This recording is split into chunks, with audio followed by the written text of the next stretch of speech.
آپ پر غالب رہیں گے، ہم آپ کے سامنے جھکنے والے نہیں ہیں۔ اب اسلام آباد میں ڈائیلاگ ناکام کیوں ہوئی، مذاکرات کسی نتیجے تک کیوں پہنچ نہیں سکی، اس کی الگ الگ اپڈیٹ آ رہی ہے، الگ الگ تبصرہ سامنے آ رہا ہے۔ امریکہ کی طرف سے کہا جا رہا ہے کہ ایران نے نیوکلیئر پروگرام پر امریکہ کو مکمل یقین دہانی نہیں کرائی۔ امریکی صدر ٹرمپ کا کہنا ہے کہ ایران نے نیوکلیئر انریچمنٹ کو ہمارے حوالے کرنے کا فیصلہ نہیں کیا، اور ایران نے نہ تو یہ بتایا کہ وہ آگے جوہری توانائی کے پروگرام کو جاری رکھے گا یا نہیں رکھے گا۔ اگر ایران یقین کے ساتھ کہہ دیتا کہ وہ آگے نیوکلیئر پروگرام کو جاری نہیں رکھے گا، جو بھی نیوکلیئر انریچمنٹ ایران میں پائی جاتی ہے وہ امریکہ کے حوالے کر دیا جائے گا، تو ہم سیز فائر کو آگے بڑھا دیتے، مذاکرات کامیاب ہو جاتا۔ لیکن ایران نے یہ یقین دہانی نہیں کرائی، اور امریکہ کسی بھی حال میں ایران کو نیوکلیئر طاقت بننے نہیں دے گا۔ یہ امریکہ نے اپنی ایک واضح لکیر کھینچ دی ہے۔ ادھر ایران کی طرف سے جو تجزیہ نگار ہے، کہا جا رہا ہے کہ 5 ایسے پوائنٹس تھے جس کو امریکہ نے نہیں مانا، بلکہ امریکہ چاہ رہا تھا کہ وہ ایران کو اپنی شرطیں ماننے پر مجبور کرے، اس لیے ڈائیلاگ کامیاب نہیں ہو سکی۔ پہلے آپ سے یہ بتانا ہے کہ اگر آپ اپنے علاقے میں کوئی اسکول قائم کرنا چاہتے ہیں، کوئی تعلیمی ادارہ کھولنا چاہتے ہیں، تو برینی اسٹارز فاؤنڈیشن کی مدد لیجئے۔ برینی اسٹارز فاؤنڈیشن بنگلورو کا اہم ترین ادارہ ہے۔ بنگلورو میں اس کے 4-5 اسکول ہیں، ملک کے دوسرے علاقوں میں ہیں، اور اسکول کھولنے میں یہ ادارہ آپ کی مدد کرے گا۔ آپ کا اپنا اسکول ہوگا، آپ کو اپنا پیسہ لگانا ہوگا، لیکن آپ کے اسکول کا نصاب کیا ہونا چاہیے، آپ کے اسکول کا طریقہ کار کیا ہونا چاہیے، کس طرح بچوں کو ٹرین کرنا ہے، یہ ساری ٹریننگ آپ کو برینی اسٹارز فاؤنڈیشن کی طرف سے دی جائے گی۔ ڈاکٹر ولی حیدر برینی اسٹارز فاؤنڈیشن کے ڈائریکٹر اور چیئرمین ہیں۔ دنیا کے 35-40 ملکوں کا دورہ انہوں نے کر رکھا ہے، اور انہیں اندازہ ہے کہ مونٹیسری میں کس طرح بچوں کو تعلیم دی جائے، کس طرح بچوں کی تربیت کی جائے، کیسے بچوں کو آگے بڑھایا جائے۔ تو آپ یہاں اسکرین پر دیے گئے نمبر پر رابطہ کر لیجئے۔ ڈاکٹر ولی حیدر کی طرف سے آپ کو مکمل سپورٹ ملے گا، ان کی ٹیم آپ کو گائیڈ کرے گی، اور اس سے بہتر موقع آپ کے پاس کچھ اور نہیں ہو سکتا ہے۔ دوسرے لفظوں میں اس کو آپ یوں سمجھ سکتے ہیں کہ ایرانی تجزیہ نگار یہ کہہ رہے ہیں کہ امریکہ نے مزید 5 شرطیں ایران پر لگائی تھی، نیوکلیئر پروگرام کے علاوہ 5 شرطیں، اور ایران نے ان شرطوں کو ماننے سے انکار کر دیا۔ اس میں پہلی شرط یہی تھی کہ ابنائے ہرمز کو مکمل طور پر اوپن کر دیا جائے گا۔ اس کے علاوہ جنگ کا جو ہرجانہ ہے وہ امریکہ دینے کو تیار نہیں تھا۔ امریکہ کا تیسرا مطالبہ تھا کہ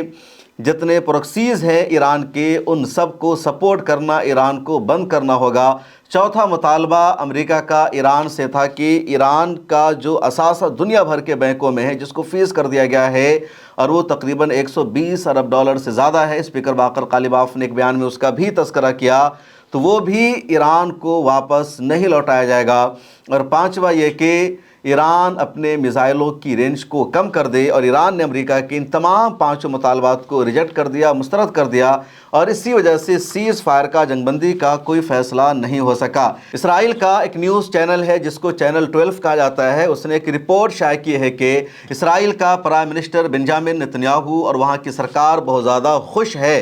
اور خوش اس وجہ سے ہے کیونکہ مذاکرات کامیاب نہیں ہو سکی۔ امریکہ نے واک آؤٹ کر دیا، اس لیے بنجامن نتنیاہو خوش ہے۔ اسرائیل کا واحد ایجنڈا ہے کہ جو یورینیم انریچمنٹ ہے ایران کے اندر، اس کو امریکہ لے لے، اور اسی شرط کی وجہ سے، اسی مدعے کی وجہ سے مذاکرات کامیاب نہیں ہو سکی۔ تو اسرائیل کا جو ایجنڈا ہے فی الحال کامیاب ہو رہا ہے۔ اسرائیل چاہتا یہ ہے کہ جنگ دوبارہ ریزیوم ہو جائے، دوبارہ لڑائی شروع ہو جائے۔ 22 اپریل تک ٹائم ہے ٹیمپروری سیز فائر کی۔ 22 اپریل کو جنگ دوبارہ شروع ہوگی، یا یہ جو ٹیمپروری سیز فائر ہے پرماننٹ سیز فائر میں تبدیل ہو جائے گی، اس کے فی الحال کچھ بھی آثار نظر نہیں آ رہے ہیں۔ اب 2 خبریں ہیں اور الگ الگ تجزیہ ہے۔ ایک رپورٹ یہ سامنے آ رہی ہے کہ ابھی بھی اسلام آباد میں امریکی ڈیلیگیشن کے کچھ ارکان موجود ہیں، اور اسی طرح ایرانی ڈیلیگیشن کے کچھ ارکان بھی ابھی تک پاکستان کی راجدھانی اسلام آباد میں موجود ہیں۔ امریکہ کے ڈیلیگیشن میں شامل تھے امریکہ کے نائب صدر جے ڈی وینس، اس کے علاوہ ایلچی اسٹیو وٹکوف اور امریکی صدر ڈونلڈ ٹرمپ کے داماد۔ تو امریکہ کے نائب صدر جے ڈی وینس تو روانہ ہو چکے ہیں، وہ امریکہ پہنچ بھی چکے ہیں، لیکن ان کے ڈیلیگیشن میں جو شامل تھے اسٹیو وٹکوف اور جیرڈ کشن جو امریکی صدر کے داماد ہیں، یہ دونوں ابھی تک پاکستان میں ہی موجود ہیں۔ دوسری طرف ایران کا جو ڈیلیگیشن آیا تھا 164 افراد پر مشتمل، تو اس میں سے بھی کچھ افراد ابھی تک پاکستان میں موجود ہے۔ زیادہ تر کا تعلق ایران کی وزارت خارجہ سے ہے، IRGC سے ہے، اور بات چیت کا سلسلہ ابھی بھی بیک چینل سے جاری ہے۔ پاکستان نے بھلے ہی اعلان کر دیا کہ مذاکرات کی کوشش کامیاب نہیں ہو سکی، دونوں دیشوں کا ڈیلیگیشن جا چکا ہے، لیکن اندر کی رپورٹ یہ ہے کہ جو اصل خبر ہے اس کو اب مخفی رکھا گیا ہے تاکہ میڈیا میں چیزوں کو ہائی لائٹ کیے بغیر مذاکرات کی کوشش آگے جاری رہے۔ اور یہی وجہ ہے کہ بار بار امریکی صدر کی طرف سے کہا جا رہا ہے کہ اگر یہ ڈائیلاگ کسی نتیجے تک نہیں پہنچ سکی ہے، اس کے باوجود ہم پر کوئی اثر نہیں پڑنے والا ہے۔ دوسری طرف ٹرمپ کی طرف سے یہ بھی کہا جا رہا ہے کہ ایران ایک بار پھر ضرور مذاکرات کی میز پر بیٹھے گا۔ امریکی صدر نے کئی ٹویٹ میں لگاتار یہ دھمکی بھی دی ہے کہ اگر میں چاہوں تو ایک دن میں ایران کو تباہ کر دوں، اور اس طرح کی دھمکی امریکی صدر نے تقریباً 100 بار دی ہے ایران کے خلاف، اور اس کے باوجود ان کو ایران کے سامنے جھکنا پڑا ہے۔ اس لیے امریکی صدر کی یہ جو دھمکیاں ہے، اس کو نہ تو امریکی عوام سیریس لیتی ہے، نہ امریکی فوج سیریس لیتی ہے۔ خود امریکی فوجوں میں بغاوت کی خبریں سامنے آئی ہے، کئی ان کے جنرل امریکی صدر کی باتوں سے اتفاق نہیں رکھتے ہیں۔ امریکی ڈیفنس منسٹر کے خلاف امریکہ میں ایک رائے عامہ پائی جا رہی ہے۔ اب ان سب باتوں کے دوران یہ جو خبر ہے کہ ابھی بھی دونوں دیش کے ڈیلیگیشن کے کچھ افراد موجود ہیں اور بات چیت کی کوششیں جاری ہے، اس کے پیچھے کچھ سچائی بھی نظر آ رہی ہے، کیونکہ پاکستان نے بھی امید جتائی ہے۔ ادھر روس کا تازہ بیان سامنے آیا ہے جس میں روس نے کہا کہ وہ اس معاہدہ کو کامیاب بنانے میں، ٹیمپرری سیز فائر کو پرماننٹ سیز فائر کے اندر تبدیل کرنے میں، اور مذاکرات جو ابھی تک کامیاب نہیں ہو سکی اس کو کامیاب بنانے میں اپنی طرف سے رول نبھائے گا۔ روس کے صدر ولادیمیر پوتن نے ایران کے صدر ڈاکٹر مسعود پزشکیان سے فون پر بات چیت بھی کی ہے۔ ادھر امریکی ذرائع سے بات چیت بھی جاری ہے، چین بھی لگاتار اس میں مدد کر رہا ہے، بیک سے ترکی، سعودی عرب جیسے ممالک بھی پاکستان کو سپورٹ کر رہے ہیں۔ اب اندازہ ہے، ماہرین کا خیال یہ ہے کہ اگلے کچھ دنوں میں 22 اپریل سے پہلے دوبارہ دونوں دیش کا ڈیلیگیشن، یعنی دونوں دیش کے ٹاپ لیڈرز جو نیگوشیٹر ہیں، بیٹھیں گے اور کسی نتیجے تک پہنچیں گے، کچھ نہ کچھ اعلان کرنے والے ہیں، کیونکہ اصل مسئلہ جو ہے وہ نیوکلیئر توانائی کا ہے، اور ایران اس پر اپنا موقف واضح کر چکا ہے۔ جنگ سے پہلے بھی ایران نے واضح کر دیا تھا، اور ابھی تک امریکہ کی طرف سے آفیشلی جو کہا جا رہا ہے کہ نیوکلیئر توانائی پر ہی ایران نے یقین دہانی نہیں کرائی ہے۔ ایران کے فورن منسٹر ہے عباس عراقچی، ان کا ایک بیان بھی سامنے آیا جس میں ان کا کہنا ہے کہ 47 سال بعد ایران جنگ ختم کرنے کے لیے نیک نیتی کے ساتھ مذاکرات کی میز پر بیٹھا تھا اور معاہدہ بالکل نزدیک پہنچ گیا تھا، لیکن امریکہ کی کچھ شرطوں کی وجہ سے، اور امریکہ نے بار بار کچھ شرطیں بدلی جس کی وجہ سے مذاکرات کا کوئی نتیجہ سامنے نہیں آ سکا۔ تو امید یہی ہے کہ امریکہ دھمکی دے رہا ہے، امریکہ دنیا کو بتانا چاہتا ہے کہ وہ ونر ہے، وہ جیت گیا ہے، کیونکہ ابھی تک کی جو خبریں ہیں، ابھی تک کی جو صورتحال ہے، اس میں دنیا کی کسی بھی میڈیا نے امریکہ کو ونر اور فاتح قرار نہیں دیا ہے۔ ہو سکتا ہے انڈیا میں ٹی وی چینلوں پر جو تجزیہ نگار آ کر بیٹھتے ہوں وہ یہ ضرور کہہ رہے ہوں کہ اسرائیل نے اس جنگ کو جیت لیا ہے، امریکہ نے اس جنگ کو جیت لیا ہے، اور وہ یہ جملہ بولتے ہیں اسلام دشمنی کی وجہ سے، ایران کی دشمنی کی وجہ سے، کیونکہ ان کو پسند نہیں ہے کہ ان کے فادر لینڈ کی ہار دنیا کو بتایا جائے، یا ٹرمپ جس کو یہ پاپا سمجھتے ہیں ان کی ذلت رسوائی کی خبریں کسی اور تک پہنچ جائے، اس کو دنیا تسلیم کر لے۔ اس لیے یہاں ٹی وی چینلوں پر جو کچھ ایکسپرٹ آتے ہیں وہ ہر حال میں یہی بتاتے ہیں کہ امریکہ جنگ جیت رہا ہے، اسرائیل جنگ جیت رہا ہے، لیکن جو بھی دنیا میں صحیح انداز میں ان تمام ڈیولپمنٹس کو دیکھ رہا ہے، یا جو یورپ کے تجزیہ نگار ہیں، جو امریکہ کے تجزیہ نگار ہیں، وہ سب اپنے ہی ملک کی ہار کو تسلیم کر رہے ہیں، اور ایران کی جنگی طاقت کو، عسکری طاقت کو وہ تمام لوگ تسلیم کر رہے ہیں کہ ایران نے جس طرح ہر محاذ پر امریکہ کو گھٹنے ٹیکنے پر مجبور کیا ہے، 21ویں صدی میں اس کی کوئی اور مثال نہیں ملتی ہے۔ اب ایک اور بات جان لیجئے، امریکہ کا ایک بہت ہی مشہور صحافی ہے جس کا نام ہے ٹکر کارلسن، اس نے اپنی ایک تازہ ویڈیو میں کہا کہ یہ جو امریکی صدر ہے ڈونلڈ ٹرمپ، یہ اسرائیل کا غلام بن چکا ہے، نتنیاہو کا غلام بن چکا ہے، اور ہمارا صدر وہی فیصلے کرتا ہے جو اسرائیل چاہتا ہے۔ یہ ہمت کی بات ہے، حوصلے کی بات ہے کہ امریکہ کا ایک صحافی اپنے دیش کی سچائی کو اجاگر کر رہا ہے اور وہ امریکی صدر کو بول رہا ہے کہ وہ اسرائیل کا غلام ہے۔ یہ ہمت اور یہ حوصلہ تو انڈیا میں بیٹھے کسی جرنلسٹ کے اندر بھی نہیں ہے، نہ ٹی وی چینلوں پر آنے والے جو ایکسپرٹ اور تجزیہ نگار ہوتے ہیں وہ اس طرح کی بات کر سکتے ہیں۔ اب ایک اور خبر لبنان کے بارے میں آئی ہے، اور خبر یہ ہے کہ لبنان کے جس چھوٹے سے علاقے کو اسرائیلی آرمی نے اپنے کنٹرول میں لے رکھا ہے، وہاں کا دورہ کیا ہے اسرائیل کے پرائم منسٹر بنجامن نتنیاہو نے، اور فوجی وردی پہن کر اس نے اس علاقے کا دورہ کیا اور وہاں جا کر میسج کیا، ویڈیو بنائی کہ دیکھو یہ لبنان ہے اور اسرائیل کی آرمی یہاں داخل ہو چکی ہے، جبکہ سچائی یہ ہے کہ وہ علاقہ ہے جہاں پر انٹرنیشنل فورس تھی، اور انٹرنیشنل فورس کے ہونے کی وجہ سے حزب اللہ کے لڑاکوں نے اس علاقے میں آ کر اسرائیلی آرمی پر حملہ نہیں کیا۔ انٹرنیشنل فورس پر اسرائیلی فوج نے آ کر حملہ کیا، ان کی گاڑیوں کو تباہ کر دیا، اس علاقے کو کنٹرول میں لے لیا۔ انٹرنیشنل فوج پیچھے ہٹ جاتی ہے اور وہاں پر آ کر بنجامن نتنیاہو نے ایک ویڈیو جاری کر کے اپنی عوام کو خوش کرنے کا کام کیا کہ ہم نے لبنان کو اپنے کنٹرول میں لے لیا ہے۔ ایک اور خبر ہے، اور خبر یہ ہے کہ جو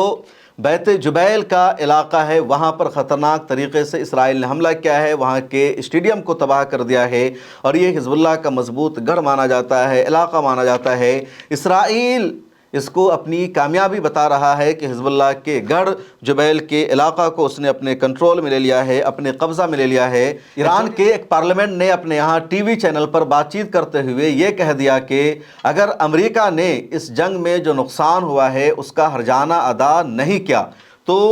خلیج فارس میں یا عربین گلف میں جتنے جہاز کھڑے ہوئے ہیں، جتنے شپس کھڑے ہوئے ہیں، ان تمام کو ایران بیچ دے گا،